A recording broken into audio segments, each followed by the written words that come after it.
नमस्कार दोस्तों, आपका अपने चैनल मनोज गुप्ता अकेडमी में आपका स्वागत है। दोस्तों आज हम लोग कक्षा 9वीं के गणित भाग 1 में प्रश्न संग्रह 4.4 का जो बेसिक पार्ट है वो करने वाले हैं। दोस्तों अभी तक आप लोगों ने इस चैनल को सब्सक्राइब नहीं किया तो प्लीज सब्सक्राइब और चैनल लाइक कीजिए और अपने फ्रेंड्स के साथ शेयर कीजिए। दोस्तों बाकी विषय के भी प्रश्न उत्तर के वीडियो बना करके अपलोड किया गया है, उसका लिंक आपको डिस्क्रिप्शन बॉक्स में दिया गया है, आप लोग वहां पर जाकर के देख सकते हैं। तो आइए अब हम लोग चालू करते हैं प्रश्न संग्रह 4.4 का बेसिक पार्ट। यहाँ पे क्या दिया गया है, आओ जाने हम लोग यहाँ पे क्या समझने वाले हैं, तुल्य अनुपातों का प्रमेय। तो तुल्य अनुपातों का प्रमेय होता क्या है, जैसे यहाँ पे दिया गया है यदि a बटे बी बराबर c बटे डी है तो हम लोग क्या लिख सकते हैं, इसको a बटे बी बराबर a धन c बटे b धन d बराबर c बटे d। इस गुणधर्म को तुल्य अनुपातों का प्रमेय कहते हैं। तो कहने का क्या मतलब है, अगर a बटे b जो है वो c बटे d के बराबर है तो यहाँ पे देखोगे a बटे b जो है वो c बटे d के बराबर है, तो इसमें एक और ऐड कर देंगे, a धन c कर देंगे और b धन d कर देंगे। इसका भी अनुपात हमारा सेम आ जाएगा। देखोगे यहाँ पे a धन c बटे b धन d है, तो ये आएगा कैसे, यहाँ पे देखो वो उत्पत्ति में दिया गया, माना a बटे b बराबर c बटे d बराबर k। जब हम लोग इस तरीके से मानते हैं तो a का मान हमारा क्या हो जाता है, b के हो जाता है। यहाँ पे देखोगे लिखा हुआ है a बराबर b के और c का मान क्या हो जाएगा, d के हो जाएगा। तो यहाँ पे भी लिखा हुआ है c बराबर d के, तो इसलिए a बराबर b के तथा c बराबर d के आ जाएगा। अब हम लोग यहाँ पे इसको समझते हैं कि कैसे आएगा। अब यहाँ पे देखोगे a प्लस सी बटे में b प्लस डी ये हमको दिया गया है, तो हम लोग यहाँ पे क्या करेंगे, a का मान क्या है, b के है और c का मान क्या है, d के है। तो यहाँ पे हमने b के धन d के बटे में b धन d लिख दिया। अब यहाँ पे देखोगे यहाँ पे k है, यहाँ पे k है, मतलब यहाँ पे क्या हो गया, k कॉमन हो गया और ये आ गया b धन d बटे में b धन d। तो ये b धन d कैंसिल हो जाएगा, तो बचेगा क्या, k बचेगा। तो कहने का क्या मतलब है, a धन c बटे में b धन d बराबर हमारा k आता है। इसलिए हम लोग लिख सकते हैं a बटे b बराबर c बटे d बराबर a धन c बटे में b धन d। इस तरीके से हम लोग जो लिखेंगे वो क्या हो जाएगा, वो तुल्य अनुपात का प्रमेय कहलाएगा। तो हमें ज्ञात है कि a बटे b बराबर a l बटे में b l। ये जो l दिया गया है, l क्या है, l जो है एक कोई भी नंबर है जिससे हम लोग a बटे b में गुणा कर रहे हैं। तो इसलिए यदि a बटे b बराबर c बटे d बराबर k है तो हम लोग क्या करेंगे, a l बटे b l बराबर c m बटे d m बराबर a l धन c m बटे में b l धन d m बराबर k। तो कहने का यहाँ पे क्या मतलब दिया गया कि अगर a बटे b में किसी भी सेम नंबर से गुणा किया गया और c बटे d में किसी भी सेम नंबर से गुणा किया गया, बाद में ये दोनों का जो टोटल आएगा वो भी उसके तुल्य अनुपात के बराबर होगा। ऐसा यहाँ पे हमको कांस्टेंट में दिया गया है। तो इसको अगर हम लोग समझते हैं पहले कि ये आएगा कैसे, अब यहाँ पे इसको समझते हैं। ये क्या दिया गया है, 4 बटे 5 और यहाँ पे 8 बटे 10, ये इस तरीके से दिया गया है। तो अगर हम लोग इसको देखते हैं तो देखोगे ये इससे कट जाएगा 2 से, तो 4 बटे 5। कहने का क्या मतलब है, ये वाला इसके तुल्य अनुपात में है। लेकिन अगर मैं यहाँ पे इसको 2 से गुणा कर दूं, देखोगे a बटे b में l से गुणा किया है और c बटे d में m से गुणा किया है। अब मैं इसमें ना अलग नंबर से गुणा करता हूँ, यहाँ पे अलग नंबर से गुणा करता हूँ। ये 3 से गुणा कर दिया, ये 2 से गुणा कर दिया, तो ये कितना हो जाएगा, 4 दूनी 8 बटे में 5 दूनी 10 बराबर 8 त्रिक 24 बटे में ये आ गया 30। अब हम लोग देखोगे इसका हम लोगों ने इसके पहले किया था तो कितना आया था, 4 बटे 5, 4 बटे 5 आया था। तो अगर ये वाला जो है इसको भी अगर मैं कट करता हूं तो 4 बटे 5 ही आएगा। देखोगे 6 चौक 24, 6 पंचे 30, देखोगे 4 बटे 5 आ गया। इसको भी अगर मैं कट करता हूं तो ये 4 बटे 5 ही आएगा, 2 के पारे से कट होगा।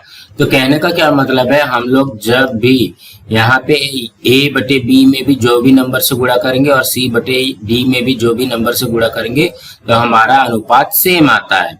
अगर अब हम इसको जोड़ करके लिखते हैं 8 धन 24 बटे में 10 धन 30, देखोगे यहाँ पे जोड़ा है ना, a l धन c m बटे में b l धन d m। तो अब इसको जोड़ते हैं तो ये 24 8 32 बटे में ये हो जाएगा 40। अब इसको कट करेंगे तो भी क्या 4/5 आएगा। देखोगे 8 चौक 32 और यहाँ पे 8 पंचे 40, देखोगे 4/5 आ गया। तो कहने का क्या मतलब है, a/b में किसी भी नंबर से सेम नंबर से गुणा करने पे बराबर c/d में भी सेम नंबर से गुणा करने पे उसके बाद में इसका टोटल करने पे भी हमारा तुल्य अनुपात ही रहेगा। इस प्रकार यदि a/b बराबर c/d बराबर e/f है तो ऐसा कुछ भी हो सकता है। और यदि l, m, n ये शून्येतर संख्याएं हो तो प्रत्येक अनुपात ये हो जाएगा। देखोगे यहाँ पे l से गुणा किया, यहाँ पे m से गुणा किया, यहाँ पे n से गुणा किया, तो हमारा क्या हो जाएगा, al धन cm धन en ऐसा बढ़ते जाएगा। और यहाँ पे bl धन dm धन fm ये तुल्य अनुपात के प्रमेय का सामान्य रूप है, ऐसा हमको यहाँ पे दिया गया। अब वही चीज यहाँ पे भी दिया गया। देखोगे थोड़ा सा सोचें, क्या बोला गया, किसी व्यायामशाला के बाल समूह में 35 लड़कियां और 42 लड़के हैं। यहाँ पे हम लोग लिखते हैं 35/42 और यहाँ पे देखोगे किशोर समूह में 30 लड़कियां तथा 36 लड़के हैं। किशोर समूह में कितना है, 30 और 36 है। युवा समूह में 20 लड़कियां और 24 है, 20 और ये 24 है। तो प्रत्येक समूह के लड़कियों की संख्या और लड़कों की संख्या का अनुपात कितना है। सबसे पहले सबका अनुपात निकालते हैं। देखोगे ये 7 पचे 35, 7 छंग 42, 6 पंचे 30, 6 छक्का 36, 4 पंचे 20, 4 छंग 24। तो सबका अनुपात कितना आ गया, 5:6 आता है हमारे पास। क्या बोला गया है, सामूहिक व्यायाम के लिए तीनों समूह प्रांगण में एकत्रित करने पर कुल लड़कियों की तथा लड़कों की संख्या का अनुपात कितना है। यही आएगा 5:6 आ जाएगा। लेकिन यहाँ पे हमको क्या बोला गया, कुल लड़कियों की और लड़कों की संख्या। तो कुल कितनी हो जाएगी लड़कियां, देखोगे 35, 30, 65, 65 और 20 ये हो जाएगा 85 बटे में, ये हो जाएगा 6 2 8, 8 4 12, 12 का 2 हासिल 1, 4 1 5, 5 3 8, 8 2 10, मतलब सबको जोड़ दिया गया, ये 110 आ गया। अब यहाँ पे क्या बोला गया, तो इसका अनुपात कितना हो जाएगा। तो इसको भी देखोगे कट करोगे 17 पचे 85, 17 छक्का 102, 5/6 तो भी आता है। उपरोक्त प्रश्न के उत्तर से आपको तुल्यानुपात के प्रमेय की अनुभूति हुई क्या। यस, सही बात है। तो कहने का क्या मतलब है, हम लोग उसका सिंगल भी निकालेंगे तो भी वही आएगा अनुपात, और इसको जोड़ करके निकालेंगे तो भी हमारा अनुपात वही आने वाला है। अब इसको उदाहरण से समझते। देखोगे उदाहरण नंबर 1 में दिया गया, निम्नलिखित कथनों में रिक्त स्थानों की पूर्ति कीजिए। तो यहाँ पे देखोगे पहला सवाल जो दिया गया, a/3 बराबर में b/7 बराबर, हमको क्या बोला गया, 4a धन 9b निकालो। हम लोग यहाँ पे क्या करेंगे, देखोगे 4 में a का गुणा, a का के मान कितना है 3 है, मतलब 4 में 3 का गुणा करेंगे, धन 9 में b का गुणा करेंगे, 7 का गुणा करेंगे।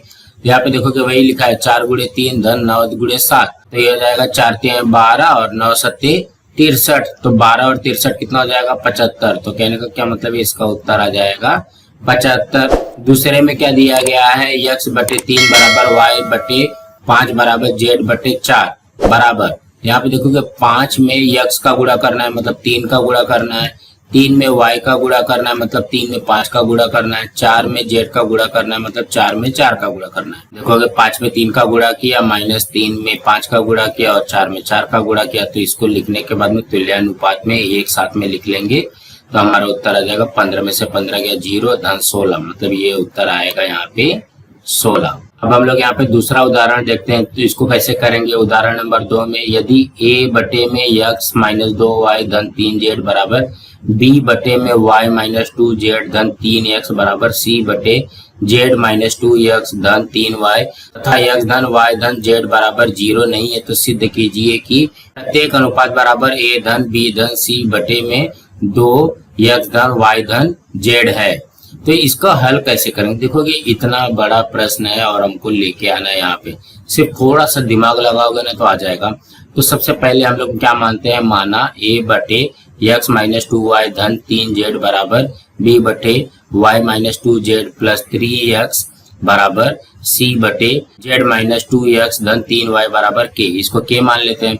तो तुल्य अनुपात में क्या हो जाएगा, सबको जोड़ दोगे, देखोगे a plus b plus c, देखोगे a plus b plus c आ गया, और इसको भी फिर जोड़ देना है। देखोगे ये पहले वाले का, दूसरे वाले का और तीसरे वाले को सबको यहाँ पे जोड़ दिया गया। अब यहाँ पे देखोगे यक्स वाला ब्रैकेट ओपन करोगे तो यक्स वाला इधर है, यहाँ पे 3x है, यहाँ पे 2x है। देखोगे यक्स में 3x जोड़ोगे तो 4x हो जाएगा, 4x में 2x घटा दोगे तो ये आ जाएगा हमारा 2x। अब उसके बाद में -2y है, 1y है और 3y है, तो 3y में 1y जोड़ोगे तो 4y हो जाएगा, 4y में से 2y घटाए तो यहाँ पे 2y हो जाएगा। अब यहाँ पे देखोगे 3z है, -2z है और 1z है, तो 3z में 1z जोड़ोगे तो 4z, 4z में 2z माइनस कर दोगे तो 2z हो जाएगा। अब यहाँ पे देखोगे 2 2 2 2 कॉमन निकाल दो। जब 2 कॉमन निकाल दोगे तो क्या बचेगा, x धन y धन z बचेगा। यही तो हमको सिद्ध करना था, तो हम लोग यहाँ पे लिख सकते हैं a बटे में x माइनस 2y धन 3z बराबर b बटे में y माइनस 2z धन 3x बराबर c बटे में z माइनस 2x धन 3y। ये तो हमको दिया गया है, तो इसके तुल्य अनुपात में क्या निकलेगा, a धन b धन c बटे में 2x धन y धन z। तीसरे उदाहरण में क्या दिया गया, यदि y बटे में b plus c minus a बराबर z बटे में c plus a minus b बराबर x बटे में a plus b minus c है, तो सिद्ध कीजिए कि a बटे में z प्लस x बराबर b बटे में x प्लस y बराबर c बटे में y प्लस z।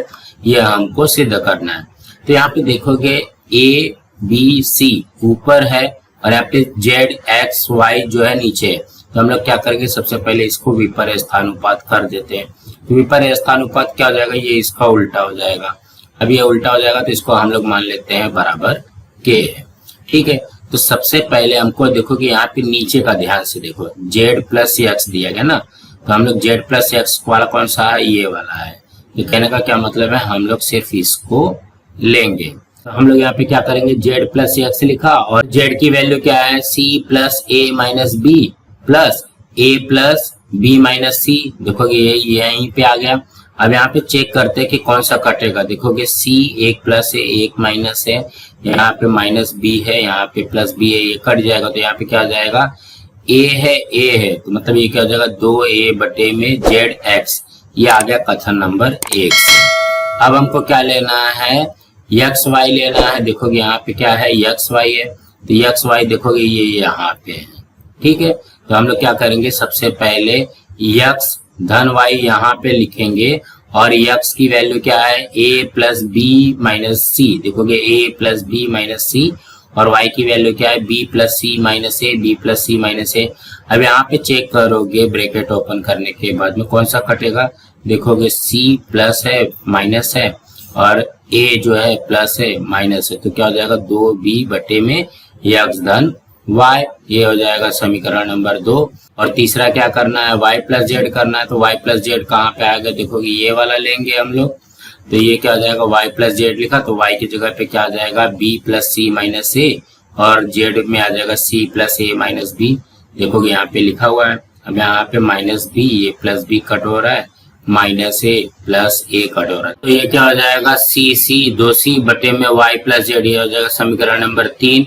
अब यहाँ पर देखोगे तीनों समीकरण को साथ में लिख दिया, 2a बटे में z प्लस एक्स बराबर 2b बटे में x प्लस वाई बराबर 2c बटे में y प्लस जेड। अब यहाँ पे 2 2 2 है ना, तो इसको क्या करेंगे, 1 बटे 2 से गुणा कर देंगे तो ये 2 कट जाएगा, तो क्या आ जाएगा, a बटे में z प्लस एक्स बराबर b बटे में x प्लस वाई बराबर c बटे में y प्लस जेड। यही तो हमको यहाँ पे देखोगे सिद्ध करना था।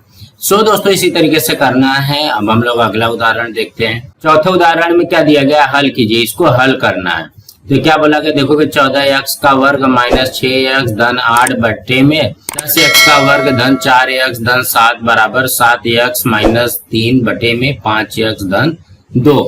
तो इसके हल में कैसे करेंगे हम लोग, यहाँ पे देखोगे लिखा हुआ है, उदाहरण के निरीक्षण से ध्यान में आता है कि दाहिने पक्ष के अनुपात के दोनों पदों को 2x से गुणा करने पर बाएं पक्ष के अनुपात के पहले 2 पद प्राप्त होते हैं।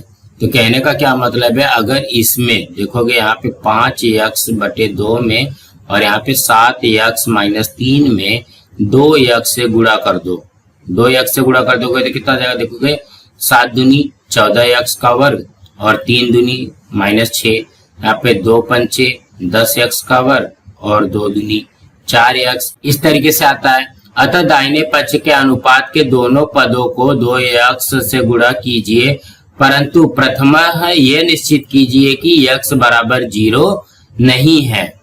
तो अगर यदि x बराबर 0 हो तो इसका मान क्या हो जाएगा, देखोगे यहाँ पे ध्यान से देखना, यदि x बराबर 0 हो तो इसका मान क्या हो जाएगा, 8/7 आएगा, और इसका मान क्या आएगा, -3/2 आएगा। तो ये आएगा कैसे, देखोगे अगर ये वाला पार्ट है x बराबर 0 है तो यहाँ पे 0 का वर्ग हो जाएगा, मतलब यहाँ पे 14 में 0 का गुणा किया तो 0 आता है, माइनस 6 में x का गुणा किया तो 0 आ जाएगा। तो कहने का क्या मतलब है, अगर x का मान अगर ये 0 आता तो ये दोनों पार्ट 0 हो जाएगा, और जब यहाँ पे 0 से गुणा होगा तो ये खत्म हो जाएगा, तो बचेगा क्या, 8/7 बचेगा। और वैसे यहाँ पे भी हो जाएगा, ये अगर 0 हो जाएगा तो ये पूरी तरीके से 0 हो जाएगा, तो ये बचेगा क्या, -3/2 हो जाएगा। इसलिए 8/7 बराबर -3/2 यह असंगत कथन प्राप्त होता है। कहने का क्या मतलब है, x बराबर अगर 0 रहेगा तो हमारा उत्तर आने वाला नहीं है। तो इसलिए हम लोग क्या निश्चित करेंगे कि x बराबर 0 नहीं होना चाहिए। इसलिए दाहिने पक्ष के अनुपात के दोनों पदों में 2x से गुणा करने पर, मतलब यहाँ पे 2x से गुणा किया तो ध्यान से देखोगे यहाँ पे 2x से गुणा किया तो क्या हो जाएगा, 14x का वर्ग माइनस 6x बटे में 10x का वर्ग धन 4x बराबर k हो जाएगा। तो हम लोग क्या कर सकते हैं, देखोगे यहाँ पे इसको कट करना है ना हमको, तभी तो इसकी वैल्यू आएगी। तो कट करने के लिए या तो इसको जोड़ो या तो घटाओ, लेकिन यहाँ पे देखोगे ये क्या दिया गया है, ये 14x का वर्ग दिया गया है, यहाँ पे भी 14x का वर्ग दिया गया है, -6x है, यहाँ पे भी -6x है। तो कहने का क्या मतलब है, इसको हम लोग जोड़ेंगे नहीं, इसको हम लोग क्या करेंगे, घटाएंगे। जब इसको घटाएंगे तभी तो इसका चिन्ह चेंज हो जाएगा ना, तो यहाँ पे ये माइनस हो जाएगा, ये प्लस हो जाएगा, ये माइनस हो जाएगा, ये भी माइनस हो जाएगा। देखोगे यही आ गया, इसलिए 14x का वर्ग -6x धन 8, यहाँ पे देखोगे -14x का वर्ग धन 6x बटे में 10x का वर्ग धन 4x धन 7 माइनस 10x का वर्ग माइनस 4x। यहाँ पे ध्यान से देखोगे 14x का वर्ग और यहाँ पे 14x का वर्ग कट गया, -6x कट गया, यहाँ पे 10x का वर्ग कट गया, -10x का वर्ग कट गया, 4x कट गया, 4x कट गया। तो आएगा कितना, देखोगे 8/7 ही आता है। तो कहने का क्या मतलब है, k बराबर हमारा आ गया 8/7। अब इसको क्या करते हैं, ये तो इसका मान आया ना अभी, अब हम लोग इसमें रखते हैं। तो इसको रखोगे, देखोगे 7x - 3 बटे में 5x धन 2 बराबर 8/7। अब इसका 13 गुणा कर दो तो 7 का गुणा करना पड़ेगा 7x - 3 में, और 8 का गुणा करना पड़ेगा 5x धन 2 में, इस तरीके से करना पड़ेगा। ये कितना हो जाएगा, 7 7 49x - 21 बराबर 8 5 40x धन 16। देखोगे ये यहीं पे आ गया। अब x वाला एक साइड में लेते तो 49x प्लस 40x है -40x हो जाएगा, 16 - 21 है तो प्लस 21 हो जाएगा। ये हो जाएगा 49 में से 40 गया 9x, और यहाँ पे 16 धन 21 37 होता है। अब यहाँ पे गुणा हो रहा है, इस हट जाएगा तो भाग हो जाएगा, ये आ जाएगा हमारा x का मान 37/9। सो दोस्तों इसी तरीके से समझना था। दोस्तों आज हमारा यहाँ पे प्रश्न संग्रह 4.4 का बेसिक पार्ट खत्म हुआ। दोस्तों आप लोगों को ये वीडियो कैसा लगा, आप लोग कमेंट बॉक्स में जरूर लिख करके बताइए, और इस वीडियो को ज्यादा से ज्यादा लाइक कीजिए, अपने फ्रेंड्स के साथ शेयर कीजिए, ताकि उनको भी प्रश्न संग्रह 4.4 का बेसिक पार्ट मिल सके, और इस चैनल को सब्सक्राइब कीजिए। नमस्कार दोस्तों।